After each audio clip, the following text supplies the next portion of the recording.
మిత్రులకి కృతజ్ఞతలు, అలాగే విద్యార్థులందరికీ నా శుభాశీస్సులు. ఇక్కడ ఈ కార్యక్రమం అటెండ్ అవ్వడానికి నేను హబీబుల్లా ఫౌండేషన్ కరీముల్లాగా నేను వచ్చి ఇన్వైట్ చేసిన తర్వాత ఖచ్చితంగా వస్తానని చెప్పాను. ఇక్కడికి వచ్చిన తర్వాత నాకు ఆనందం రెట్టింపోయింది.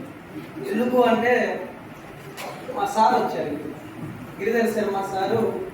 నేను పూసలపాడు జెడ్పీ హై స్కూల్లోనే 6th క్లాస్ నుంచి 10th క్లాస్ వరకు అక్కడే చదువుకున్నాను.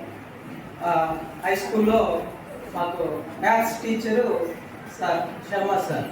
సో సార్ని ఇక్కడ సార్తో పాటు వేదిక పంచుకోవడము నా ఆనందానికి కారణం. సో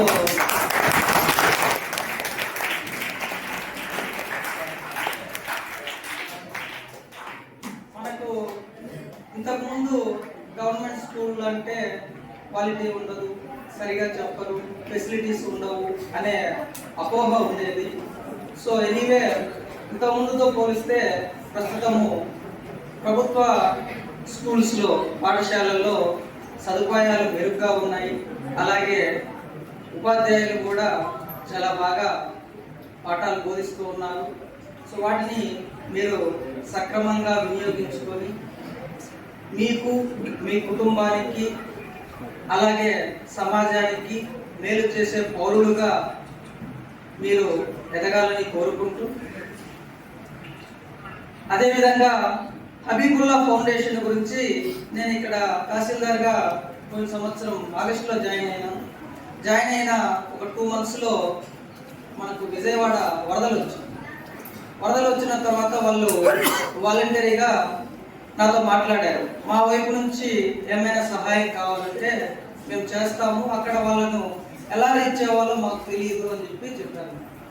సో ఈ వరదలు వచ్చినప్పుడు తహసీల్దార్స్ అందరికీ రాష్ట్రం మొత్తం మీద ఎక్కడ పనిచేసే వాళ్ళందరికీ డ్యూటీలు వేశారు.